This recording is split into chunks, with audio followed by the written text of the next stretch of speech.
Boa tarde para quem está agora conosco. Olá para quem estiver assistindo a gravação. Meu nome é Gabriela Asmus, eu sou a vice-coordenadora do Laboratório ISAL e hoje nós temos a terceira edição do Conversando sobre Pesquisa e Ciência. A gente vai hoje ter a apresentação, dois trabalhos apresentados. Vamos ter a apresentação da Ana Carla Mendes, que é mestranda em Ciência e Tecnologia Ambiental aqui da Universidade Federal do ABC. E teremos também a apresentação do Ricardo Brambila, que é doutorando em desastre da Unesp, pelo CEMADEM, ambos pesquisadores do nosso laboratório. Então, vamos lá, vou chamar a Ana Carla para começar a apresentar. Pode pôr, Ana Carla. Acho que você tem que descompartilhar, Gabi.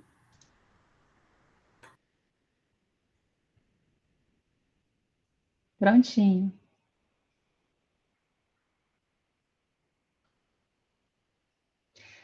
Pode compartilhar. O microfone é seu, Ana Carla. Obrigada. Boa tarde, pessoal. Tá todo mundo vendo minha tela? Sim, boa tarde. Sim, Ana Carla. Ai, não tá abrindo o modo apresentação. Ana, coloca em modo de leitura, é aí embaixo também, um pouquinho antes um ícone antes de modo de apresentação, ele tem um modo leitura que ele também faz a mesma função. Esse aqui. Vixe, não tá alterando nenhum. Por que eu vou fechar e abrir de novo? Desculpa, gente. Não, acontece. Eu testei 1000 vezes, deu certo. Agora, agora vai. Tá todo mundo vendo? Tudo. Então tá. Então, boa tarde. Meu nome é Ana Carla Riso Mendes.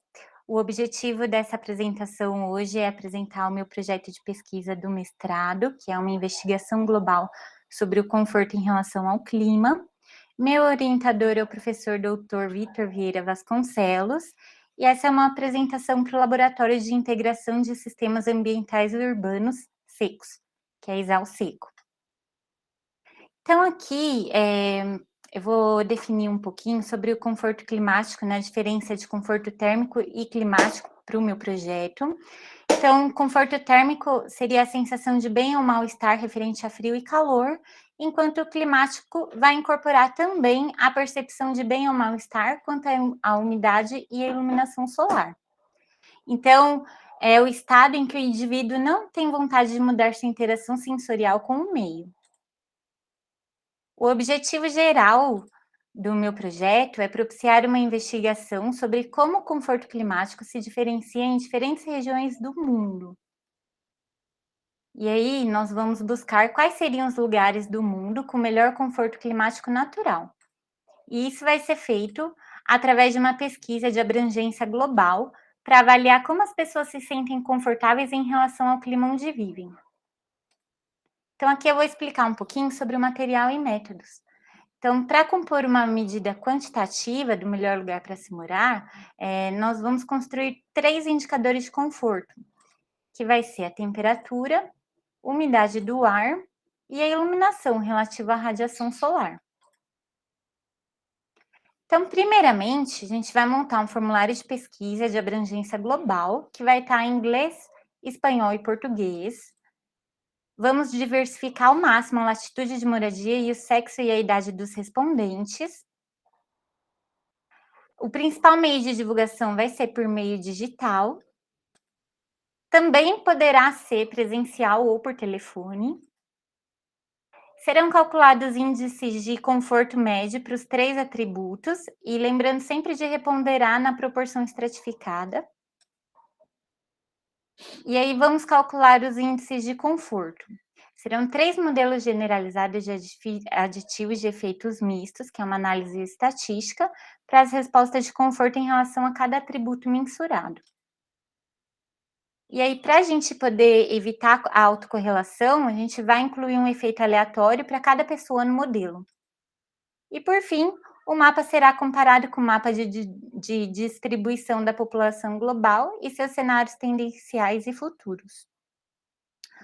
Aqui, tem alguns países, né, que por ter grande diversidade climática, como o Brasil, a Austrália, a China, Chile, Estados Unidos, né, nós buscaremos respondentes em regiões climáticas distintas dentro desses países. Também buscaremos localidades com extremos climáticos, como áreas mais secas, áreas mais úmidas, áreas com maiores latitudes, né, com frio e pouca iluminação solar, área quente com radiação solar, área com alta quantidade de nuvens e localidades com extremos climáticos no Brasil. Também buscaremos localidades com combinações climáticas singulares, como área de maior altitude, savana de altitude com pântanos, cadeias de montanhas, cidade mais próxima da linha do Equador e desertos de altitude. Também buscaremos localidades presentes nos rankings de melhor clima para fins de migração, pós-aposentadoria e turismo. Aqui é um resumo do meu TCLE, então o meu projeto ele também envolve duas outras universidades, que é a UNILA, Universidade Federal de Integração Latino-Americana, e a Universidade de Roma Sapienza. Então, junto com a UFABC, temos essas duas universidades envolvidas. Esse questionário de 10 questões que vai estar em português, inglês e espanhol, ele está dividido em algumas sessões. É um projeto, então, é um formulário, né, voluntário, então não envolve pagamento, por envolver questões pessoais, né, então, se em algum momento alguém se sentir constrangido de estar respondendo, a pessoa pode parar a qualquer momento. Eu sou a principal investigadora, sob orientação do professor Dr. Vitor. Aqui é um modelo de como está ficando, né, que a gente já está montando ele no Google, a gente está aguardando aprovação para poder começar a divulgar, mas a gente já está começando a montar ele. Então, tem o texto, depois tem as questões, todas elas estão fáceis de serem respondidas, né, então é só clicar ou escolher uma resposta, né.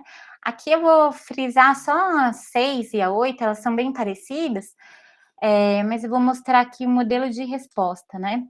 Então, por exemplo, aqui a gente tem uma escala de 7 pontos baseada no modelo PMV, que é um voto médio estimado, que vai indicar a sensação térmica das pessoas.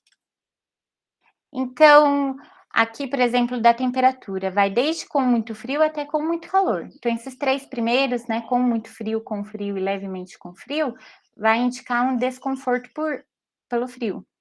Totalmente confortável vai indicar um conforto térmico, e levemente com calor ou com muito calor, vai indicar um desconforto por calor.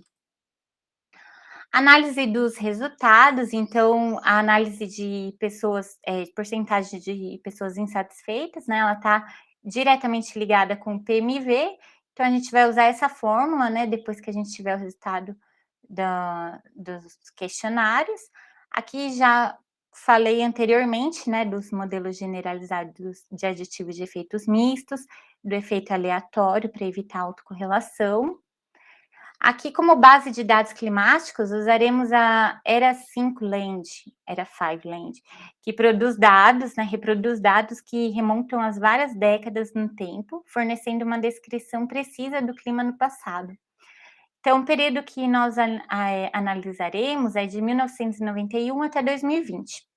Depois, vamos fazer um mapeamento, né, para cada um dos indicadores, e ele vai ser por meio de geovisualização trivariada em composição RGB. Aqui tem uma imagem, né, de como seria esse modelo RGB. Um índice geral de conforto climático, então, com base na ponderação de uma das questões que estão no formulário, a gente vai unir os 3 indicadores que até então estavam sendo analisados separadamente, de uma forma única, né? Então, a gente vai criar um novo indicador, que é a união de todos eles, né? E isso também vai ser mapeado. O mapa final, então, como eu falei anteriormente, a gente vai comparar com o mapa de distribuição da população global e seus cenários tendenciais e futuros, né, para a gente analisar qual a diferença entre o atual e o ideal de ocupação em relação às suas implicações para a eficácia de conforto climático e desenvolvimento sustentável do planeta. Teremos mapas de visualização bivariado, comparando o nível de conforto climático com a densidade demográfica. Então, aqui, nosso mapa vai ser bem parecido com isso, né? Então, aqui a gente tem o conforto climático com a população e a ideia é fazer algo assim. E os resultados também serão discutidos frente às tendências de mudanças climáticas apresentadas pelo IPCC. Os resultados esperados, né, os mapas com resultados de cada um dos temas, quando analisados em conjunto, como um índice geral, apresentarão as potencialidades e as restrições de cada região do planeta, e espera-se que os resultados, né, extinguem reflexões sobre as perspectivas de abordagens discutidas no corpo do projeto, tais como contração de espaço e tempo, migrações, desenvolvimento sustentável e planejamento territorial em escala global. Por ser uma pesquisa que envolve seres humanos, né, esse projeto foi protocolado, o pedido, né, na Plataforma Brasil e no Comitê de Ética em Pesquisa da UFABC.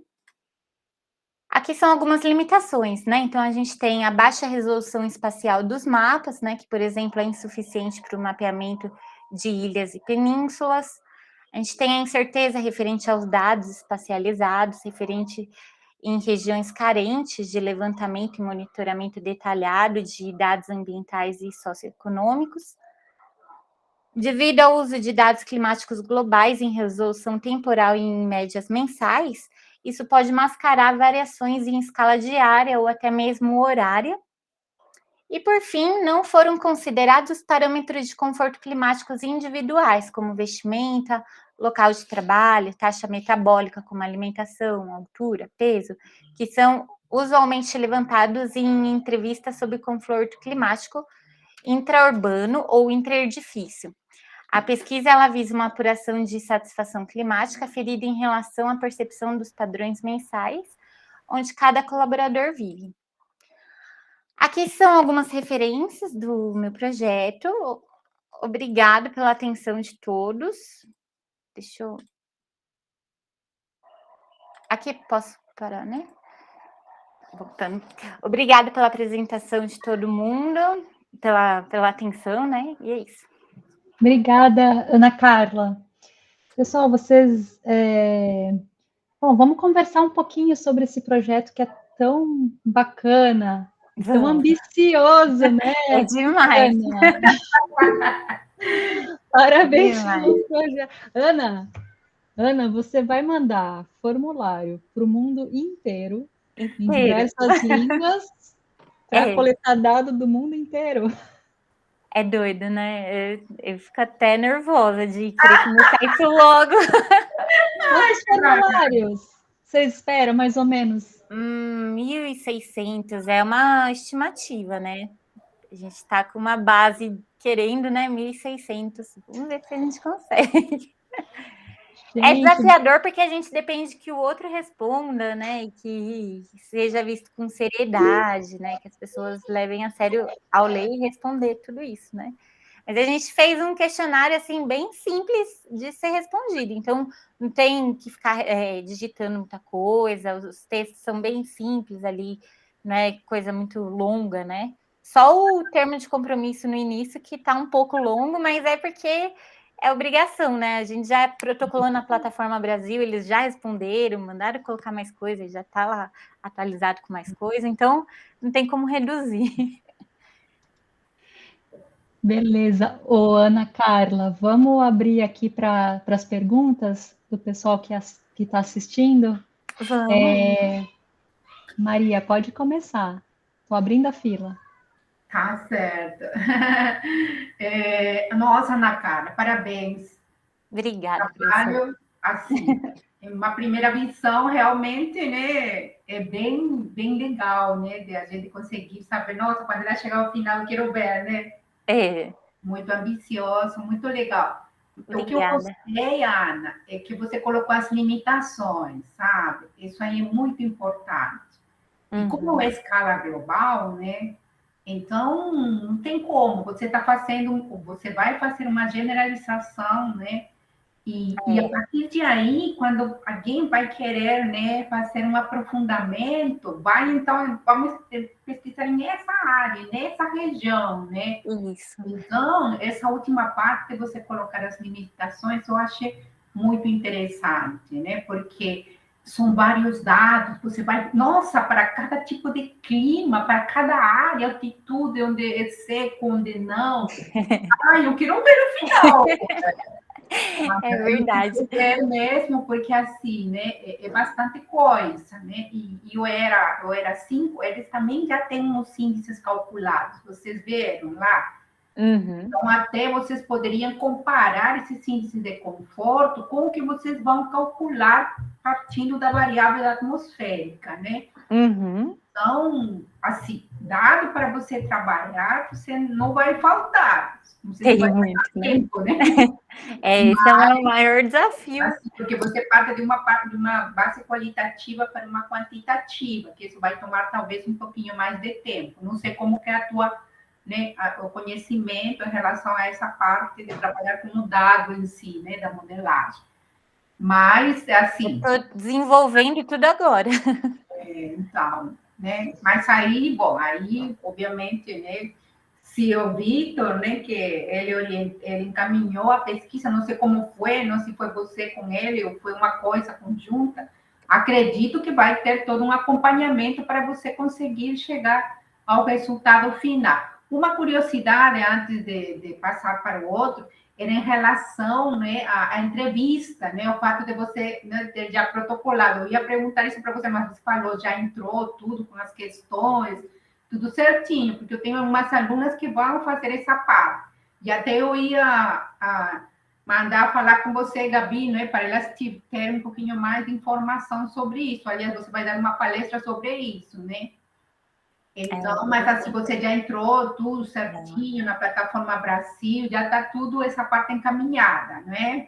Já, da plataforma Brasil, já até a gente já respondeu questionamentos ali que fizeram, né? Já respondemos. Certo, essa entrevista global, realmente. Nossa, global. Curiosa mesmo, mas ainda bem que você está com a gente. Quando você defender, todo mundo vai estar lá para saber quem que deu, né, o resultado. E assim, todas as diferentes fases que você vai avaliar, nossa, olha, realmente. É um projeto muito desafiador e curioso, né? Muito desafiador para um mestrado, né? Mas, assim, é o que você está começando. Não significa que alguma coisa diminua ou não, né? Mas tem que começar, porque se você não concluir tudo no mestrado, aí o Vitor tem para você continuar no doutorado. Já faz uma extensão. Tá bom? Parabéns, Ana. Obrigada, professora. A palavra para... A Andréia é a próxima aqui com o microfone. Oi, Ana. Oi, professora. Obrigada. Tudo bom? Tudo bem? Gostei bastante do seu projeto, eu não conhecia o seu projeto, a primeira vez que você apresenta, acho que sim, né? Eu acho que foi. Não tive a oportunidade de ouvir sobre ele antes, achei muito interessante, parabéns por aceitar o desafio. Boa sorte aí. Ai, obrigada, pesquisa. Vejo a hora de ter resultado para trazer para vocês. São tantas as informações que durante a sua apresentação eu fiquei com algumas dúvidas. Não sei se você já tem essas respostas, talvez ainda não tenha. Mas, por exemplo, você comenta logo no início que pretende fazer essas entrevistas de forma bastante abrangente, distribuído mesmo, né? Ao longo do globo, diferentes regiões, climas, enfim. E depois, quando você for aplicar as análises finais sobre os resultados dessas entrevistas, eu fiquei na dúvida. Você precisa de várias amostragens por região, não vai precisar de várias? Vai. Por isso que várias respostas na mesma região, né? Por isso que é um grande desafio conseguir muitas respostas da mesma região. E aí, assim, às vezes a gente não vai ter de toda aquela região, então isso vai ser interpolado. A gente vai fazendo a interpolação da onde a gente não tiver, até de um ponto para o outro, né? Mas a ideia é tentar o máximo de respondente que a gente conseguir. Tá. Então, para análise, então, porque você falou também que vai tomar cuidado para diversificar, né? Então, se tiver muitas respostas sobre um, depois vocês vão fazer uma pré-filtragem, vai ter talvez que passar por um.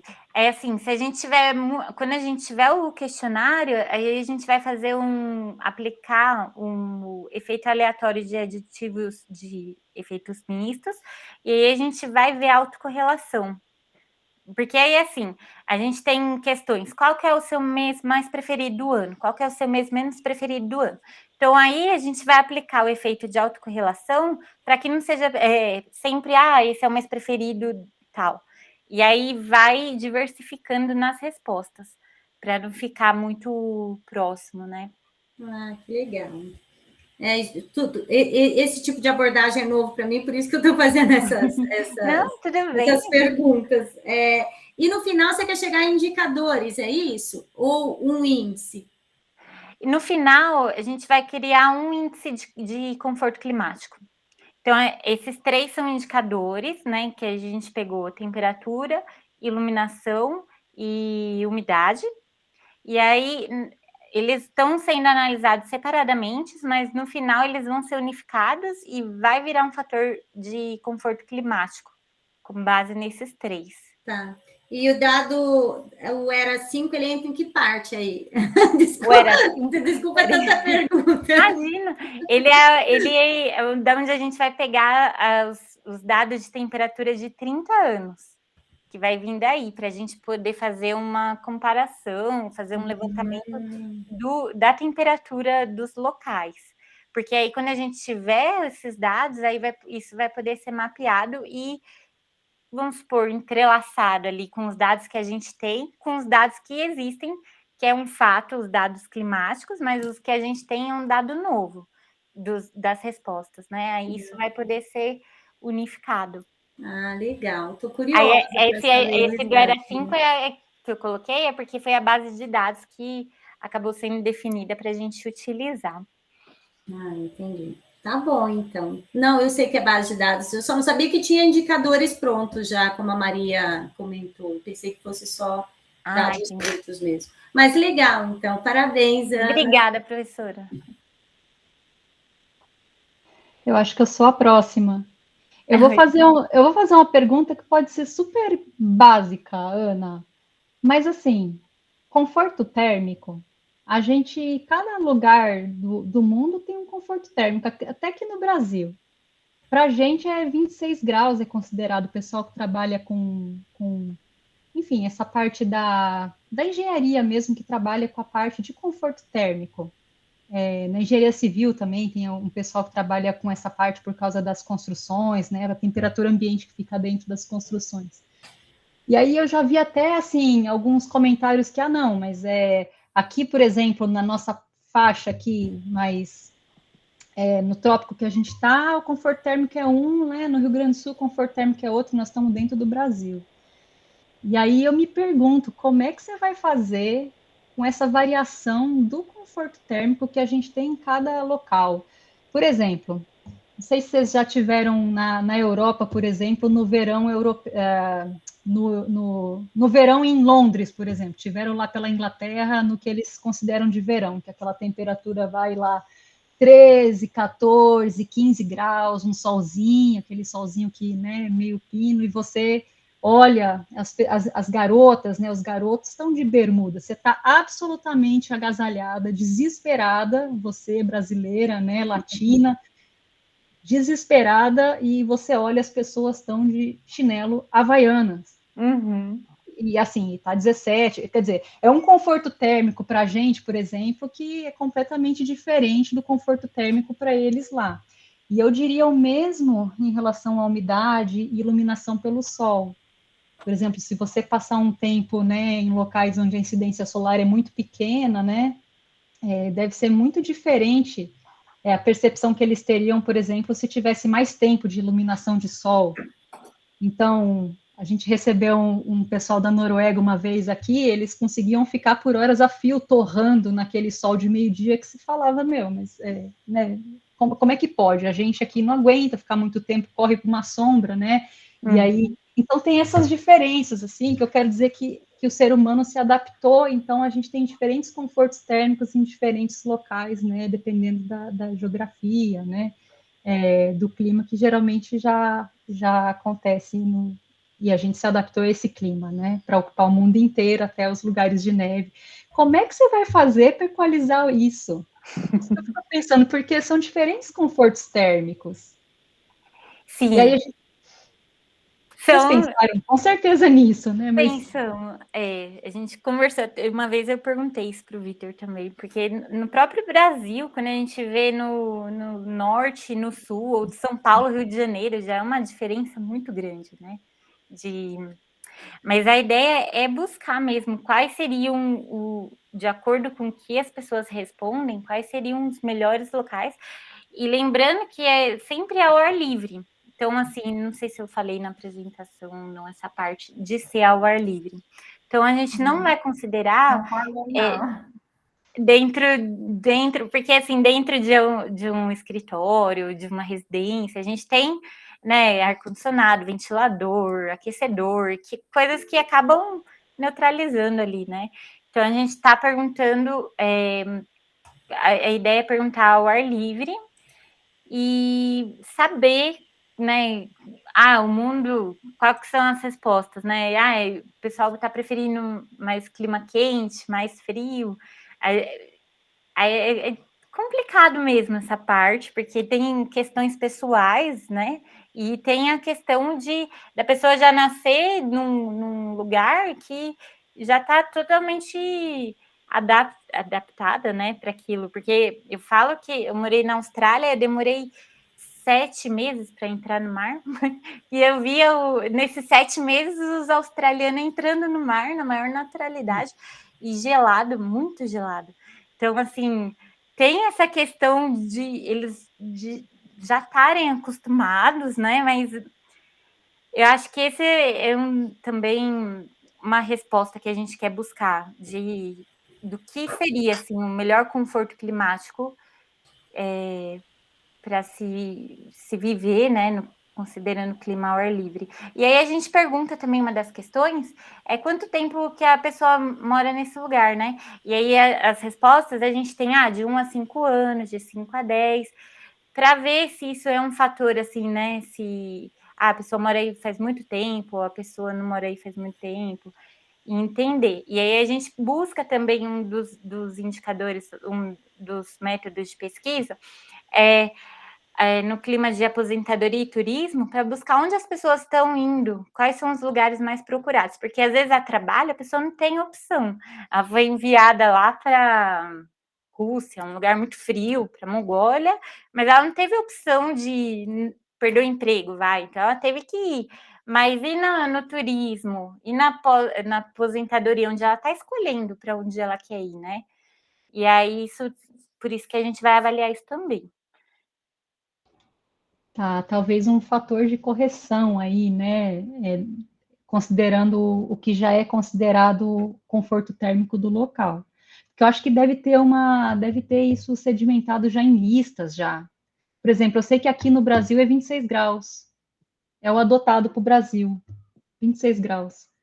Eu fiquei sabendo isso com colegas que trabalham na área externa, interna ou externa?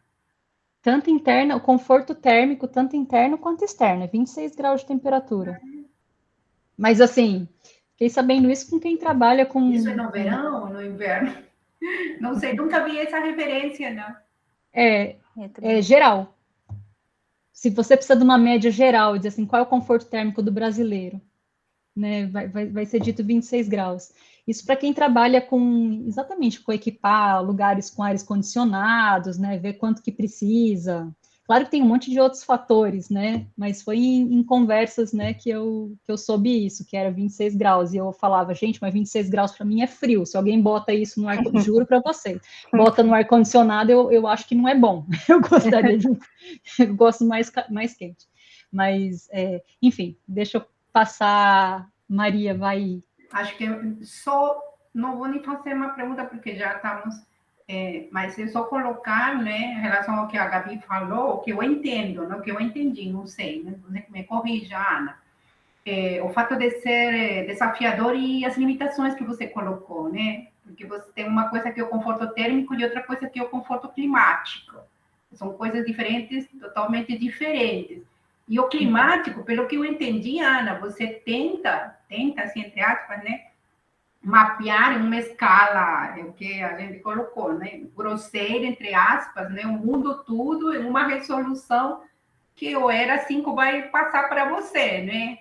Então, né, é por isso que eu desafio, por isso que tem uma coisa geral, né?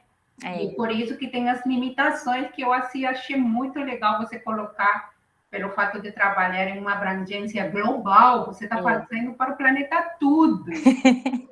É verdade. É muito grande, né? É muito ousado. Tem hora que eu não posso pensar muito, não. Não, vamos lá, como saia, com o dado que saia, não tem perfeição. Você está iniciando uma pesquisa, né, que é desafiadora, é o que eu falei, você vai ter um resultado. Agora, quem quiser mais detalhe dentro do planeta, é como quando a gente trabalha com um modelo global de 2,5, de 200 por 200 quilômetros. Eu vou achar um sistema atmosférico dessa escala. Não vou querer achar a nuvem como no Nimbus debaixo de Santo André, entendeu? Uhum. É assim, você tem que saber, você tem que ver qual que é a escala que está sendo proposta para você olhar para essa escala. Não vai querer olhar uma escala, você está propondo uma escala de 100 por 100 quilômetros, ou 50 por 50 quilômetros, você querer ver uma coisa que acontece em 1 quilômetro. Então, a gente que trabalha, né, com essas escalas espaciais e temporais, a gente tem que entender qual que é a proposta da escala espacial que você está, né, os dados, a tua base de dados que você está trabalhando e a proposta que você está trazendo para a gente, que eu entendo que é global, né? Uhum. Mas, parabéns, Carla. Obrigada, professora. Obrigada. Pessoal, acho que vamos passar então para nosso próximo pesquisador da conversa de hoje, que é o Ricardo Brambila. Ricardo, você quer já compartilhar sua tela? Vou compartilhar, Gabi. Então, dou o microfone para você.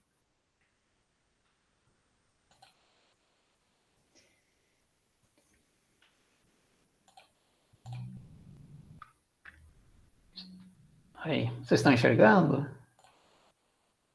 Sim. Sim. Sim, né? Tá sim. Tá, joia. Bom, boa tarde, pessoal. O meu nome é Ricardo. Eu também fiz parte aí da pós-graduação do CTA, né, da Ciência e Tecnologia Ambiental, da UFABC. Minha professora foi a professora Andréia, que está presente também, com a temática de vulnerabilidade, né, vulnerabilidade socioambiental, que foi numa região do Vale do Paraíba.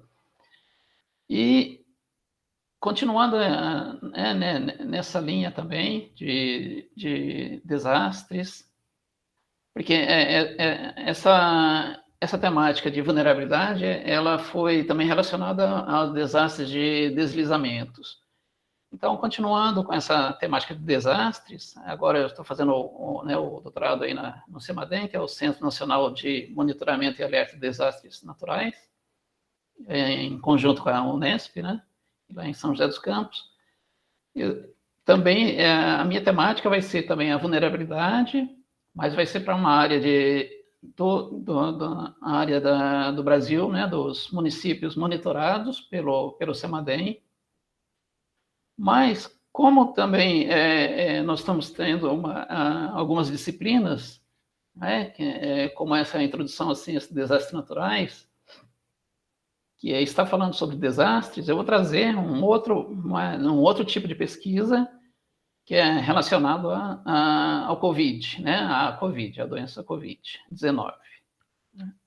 Então, o projeto vai ser, o nome do trabalho, né, que nós fizemos, é Estruturas Estaduais no Brasil para a Gestão do Risco da pandemia de Covid-19 para o estado do Amazonas. Essa é uma disciplina, né, lá do CEMADEM, chama Introdução à Ciência dos Desastres Naturais, ministradas aí pela professora Regina Célia e o professor Oswaldo. Então, nessa disciplina, são vários alunos da pós, né, tanto mestrado quanto doutorado, e alunos especiais também. Então, a metodologia foi a seguinte: nós verificarmos como está sendo gestionado, né, como está sendo a gestão de risco da pandemia no Brasil. Isso feito através dos estados, por estados. Então, a gente vai sair da escala global aí da Ana, né, e vamos para uma escala local aqui no Brasil. Então, cada aluno ficou com um estado para verificar como está sendo realizada essa gestão, né, nesses estados aí brasileiros. Então, para contextualizar um pouquinho, os coronavírus, eles já são conhecidos, né, desde os meados dos anos 60, né, eles causam infecções respiratórias em seres humanos e animais, né, e alguns deles, eles podem causar, né, doenças graves, né, formas graves de doenças, como a SARS, né, que é a Síndrome Respiratória Aguda Grave. E aí nós temos uma linha de tempo aqui indicando, né, como está sendo analisado esse tipo de síndrome, né, no globo, né, no mundo. Então, em 2002, a gente teve a SARS, né, que foi pelo SARS-CoV na China, e nós tivemos aí 916 óbitos.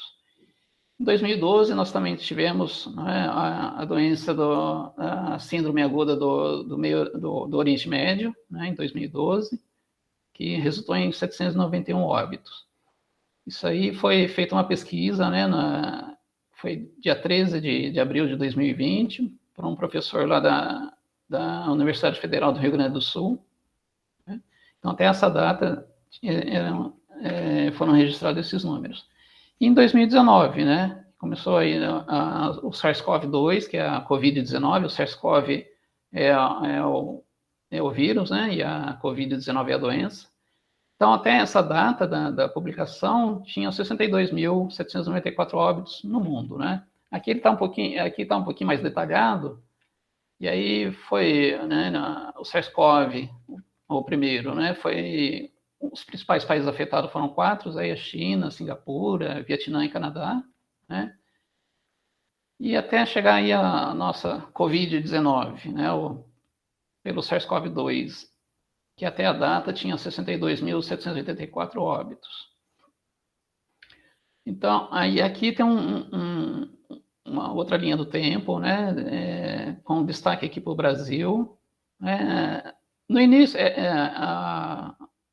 a Covid-19, o vírus, aliás, né, ele foi detectado, né, no dia 30 de 12 de 2019, lá no mercado de Wuhan, né, que foi fechado após esse alerta epidemiológico. E aí, no transcorrer do tempo, aí, foram feitas as pesquisas, a gente pode ver aí pela linha do tempo, até rápido, né? Uma semana depois, já tinha sido isolado, né? O novo vírus, aí, o coronavírus, já tinha sido isolado pelos cientistas chineses. E no dia 9, já a primeira publicação aí do genoma do SARS-CoV-2. Mas em destaque, aqui eu trouxe aí o primeiro caso confirmado aqui no Brasil, né, de Covid, foi no dia 25 de fevereiro, né, de 2020. E aí, em março, foi registrado o primeiro óbito. E aí, trazendo aqui para a gente, né, o Brasil, então, ele declara emergência em saúde pública de importância nacional, dia 3 de fevereiro de 2020.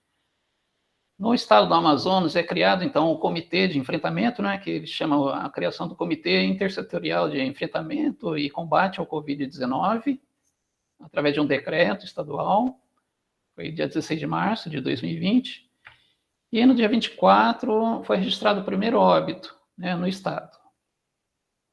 Para contextualizar um pouquinho, o estado do Amazonas, Então, ele possui aí 62 municípios, né, divididos aí entre regiões intermediárias e imediatas, uma população um pouco mais de 4.200.000 pessoas, uma densidade demográfica de 2,7 habitantes por quilômetro, né, quadrados, isso é de acordo com a estimativa de 2020.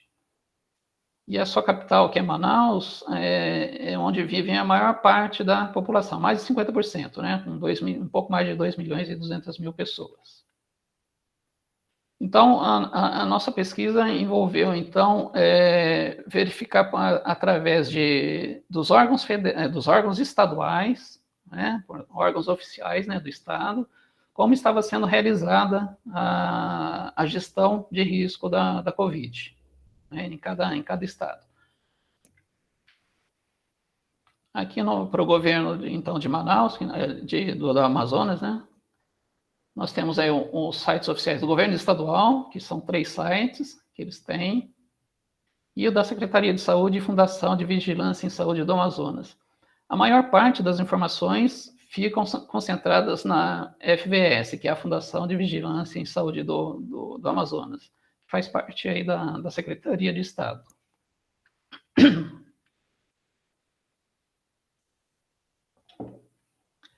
E aí, nessas nossas pesquisas, a gente observou como que eram realizadas essas pesquisas, como que eram as informações eram passadas, né, tanto para a população quanto para os órgãos interessados, os órgãos que fazem parte desse comitê também de crise, né?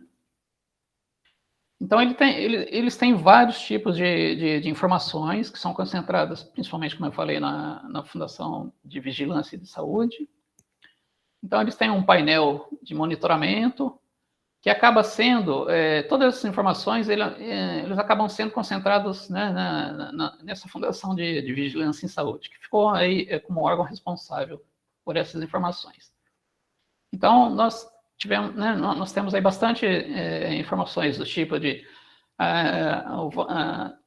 vacinas, a quantidade de pessoas infectadas, como está sendo feito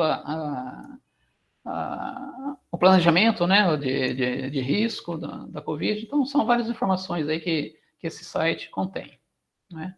Inclusive, essas informações podem ser baixadas, porque é de cunho público, né? E eles utilizaram um aplicativo livre, né? Uma plataforma livre que chama Tableau, né? E aí você pode baixar essas informações, né? Algumas informações você baixa como imagem, outras os dados brutos mesmo, né? Ou tabelas em PDF, PowerPoint. Então são vários formatos, né, que você pode obter essas informações. Inclusive de pesquisas, né? Ele tem uma página, tem uma seção que é só sobre as pesquisas científicas que estão sendo realizadas no estado do Amazonas. Aqui são as notícias, né? Que foi da variante Delta, quando eles detectaram lá no Amazonas, foi dia 18 de agosto, né? E são várias informações aí que a gente pode obter. Aqui é o documento, né, o decreto, que foi da criação do comitê, né, interterritorial. Então, são várias instituições, órgãos, né, com a Casa Civil, Secretaria de Saúde, Fundação de Vigilância. Então, são vários órgãos, né, de saúde, da economia, que estão envolvidos nesse comitê. E aí, através desse comitê, eles criaram esse plano de contingência estadual, onde é feita uma classificação, né, do risco da Covid no estado. Isso aí, essa classificação, então, eles dividem também, feita através das áreas intermediárias, mas também por municípios, né? Tem todas essas informações. Então, os principais indicadores seriam a capacidade do sistema de saúde, que vai indicar o nível, né, de comprometimento da estrutura de atendimento assistencial, e a situação epidemiológica, né, que vai indicar a direção e a velocidade da propagação da doença. Então, através disso, eles criaram, né, uma tabela, né, uma matriz, que eles vão classificar, né, de acordo com esses indicadores, como está sendo a propagação da doença no estado, né, e nos municípios, né? Então, aqui dá para a gente observar um pouquinho essa matriz, que é feita a classificação de riscos, né? E as fases do plano. Então, tem uma... Aqui, esse aqui eu queria mostrar para vocês. Aqui é o resultado dessa classificação. Então, eles somam todos esses pontos, né? Somam todos os indicadores, aliás, e vai obter um total de pontuação, e aí é classificado. Por exemplo, no dia 16/8, que foi o mês de agosto, foi o encerramento dessa nossa pesquisa. Então, a última classificação que tinha no site era do dia 16 de agosto, né? Estava com risco moderado. Então, de acordo com esse risco, estabelecido algumas normas, né, tanto para o comércio, para todas as atividades, né, que os municípios têm. Aqui eles também divulgam os boletins diários, né? Esse aqui, um foi do dia 3 de abril, outro dia 18, foi o corte, né, que nós tivemos aí da pesquisa. Então, esses boletins a gente consegue também baixar todos os dados, inclusive esses dados, eles estão agora sendo trabalhados, né, que vai ser publicado, vai ser feita uma publicação desses resultados que a gente obteve, né, para todos os estados e o Distrito Federal também. Então, são várias informações aqui, isso aqui são alguns resultados que a gente obteve, né, taxa de ocupação de leitos.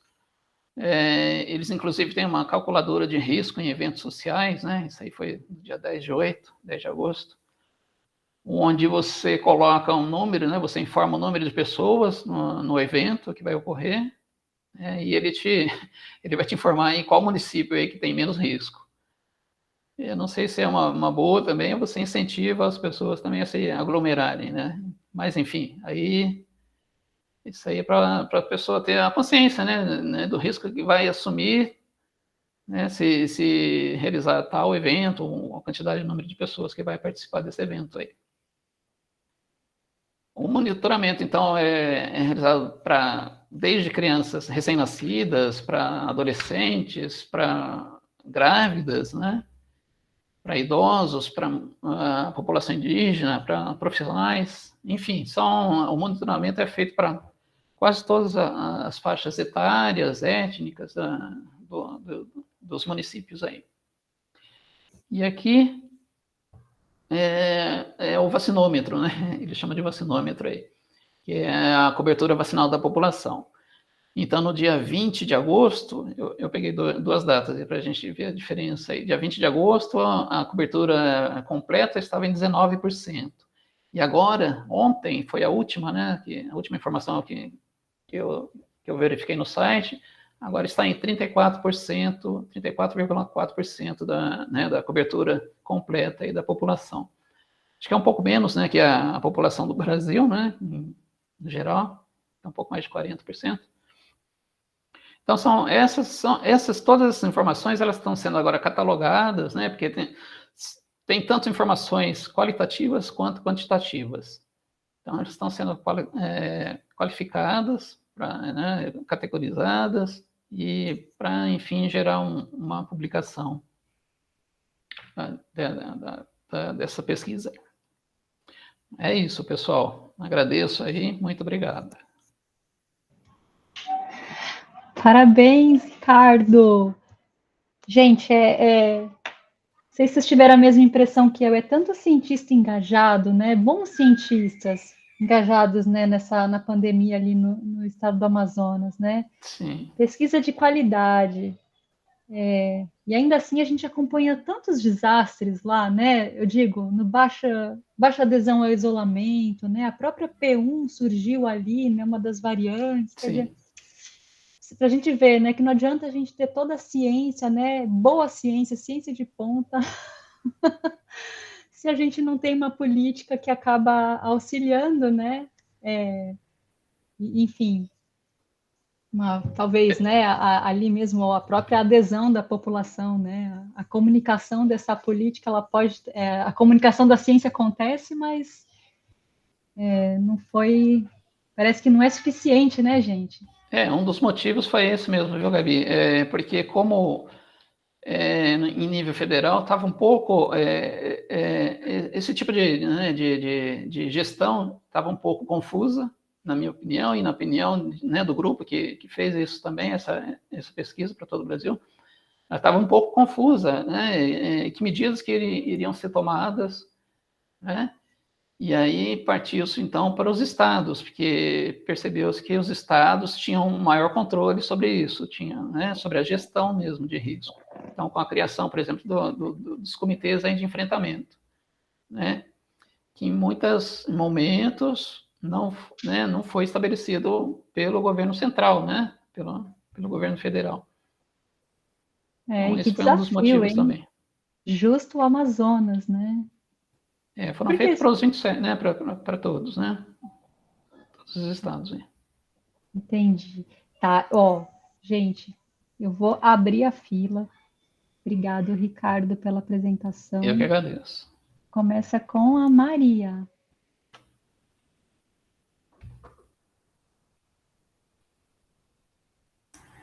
Só rapidinho, nossa, muito legal, né? Com tanta informação, né? E, bom, eu só queria perguntar se, para o cálculo do risco, eles já dão a classificação, é isso? Mas eles indicam como que é calculado esse risco em função Sim. Eu não mostrei aqui a metodologia, mas eles têm uma metodologia, né, para eles poderem pontuarem esses indicadores. São indicadores, né, na realidade. Uhum. Então, eles têm toda uma metodologia por trás, né, dessa classificação. Imagino, né, que esses indicadores são número de hospitalizados, de óbitos, né, afastamento e várias... E imagino várias outras variáveis que consigam sintetizar esse nível de risco, né? Exato. Aqui eu não sei, aqui eu acho que a gente não está conseguindo. Não consegui ver, estava muito pequenininho, mas como você colocou aí os sites, né, para entrar, isso existe para todos os municípios de todos os estados do Brasil, imagino, né? Porque é uma plataforma geral, né? Então, assim, por exemplo, a região norte, né, além do Amazonas, esse tipo de informação foi estabelecido nesses sites, né? Então, mais ou menos, são parecidos. Então, mas cada estado, ele tem a sua gestão também. Ah, tá. Entendeu? Cada estado tem a sua forma, né, de gerenciar isso, o risco da doença, né? Mas são meio parecidos, porque a maioria deles tem, eu digo a maioria porque o Rio de Janeiro, por exemplo, há pouco tempo que criou o comitê, né, de gestão. Então, a maioria dos estados tinha criado esse comitê de enfrentamento logo no início, quando foi, né, já decretado o estado de saúde aqui de emergência aqui no país, já criaram o comitê, já proporcionaram, então, as informações de vários órgãos, né, não somente de saúde, mas também de economia, né, de turismo, entre outros. Então, a maioria dos estados criaram esse comitê. Então, está mais ou menos aí parecido. Obrigada, Ricardo. Parabéns pela pesquisa e pelo trabalho. Eu que agradeço. Pessoal, alguém tem mais algum comentário ou até pergunta que gostaria de compartilhar, fazer para o Ricardo?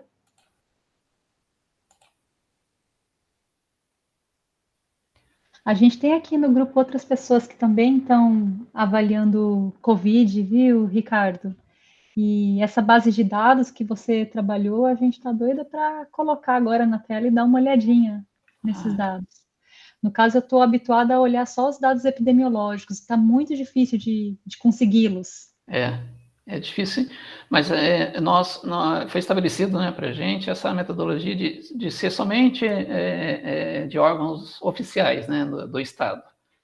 Então, para ter uma certa credibilidade, uma certa segurança, né, também das informações, né, porque a gente viu, né, nesse decorrer desse tempo todo, muita fake news, né, em cima disso, né. Então, é por isso que foi estabelecida essa metodologia de procurar somente os órgãos oficiais do Estado mesmo. E, inclusive, por exemplo, em Manaus, eles têm muitas informações também, e é da prefeitura. Então, também alguma dessas informações também, né, foram catalogadas também, porque é um órgão, né, também oficial aí.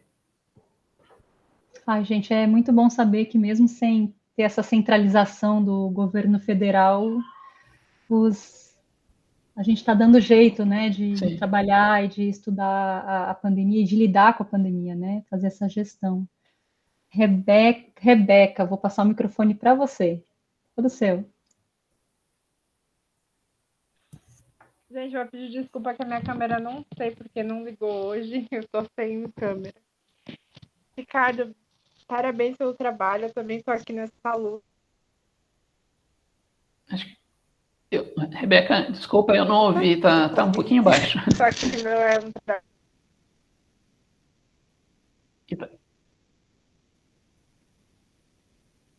Melhor? É que tá cortando, não sei se é só eu, gente, tá cortando para vocês também. Aqui cortou também. Tá cortando, Rebeca, um calma pouquinho. aí, gente. Tá. Rebeca, qualquer coisa, melhor, fala pausado. Tava pausado? Tá melhor agora o áudio? Tá melhor. Tá. Parabéns pelo trabalho, Ricardo. Eu também estou trabalhando com Covid, tentando, né, com a Gabi, os dados de Covid com CVEP e gripe. E a gente está trabalhando com Covid aqui no ABC e você foi lá para o Amazonas.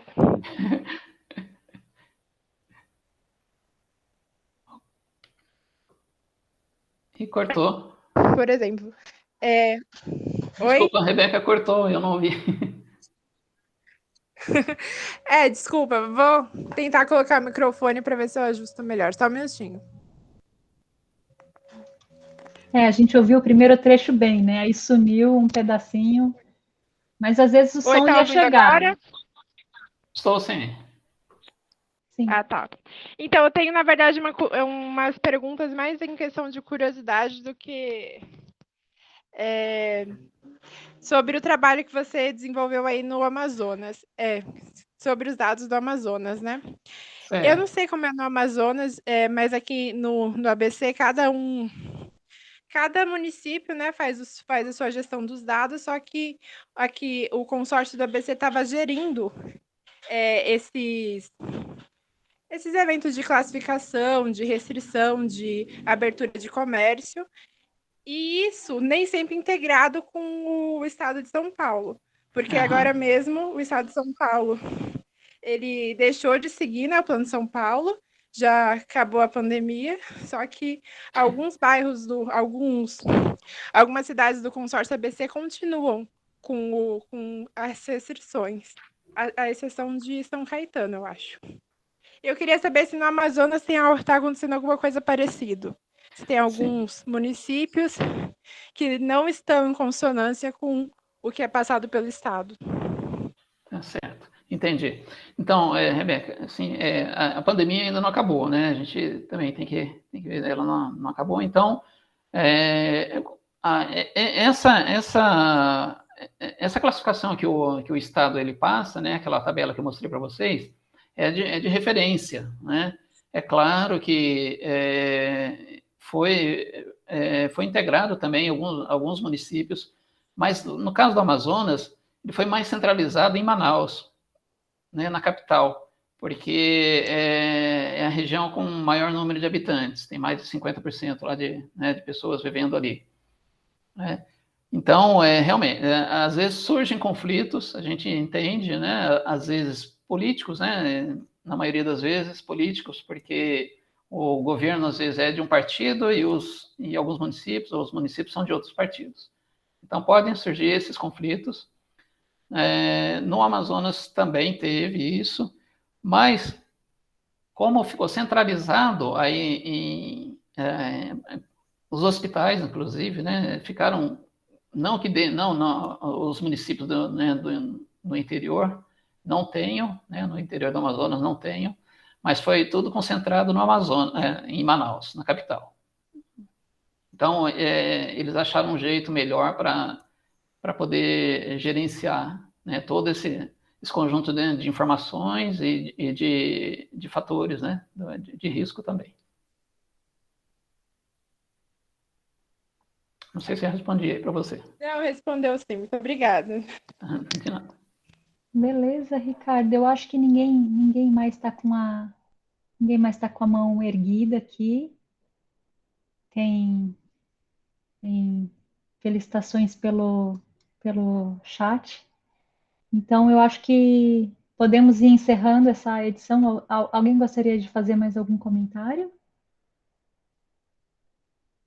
Eu vou, então, agradecer novamente, né, a participação da Ana Carla e do Ricardo, com essas duas pesquisas que iluminaram aqui a nossa conversa, né, nossa tarde de conversa.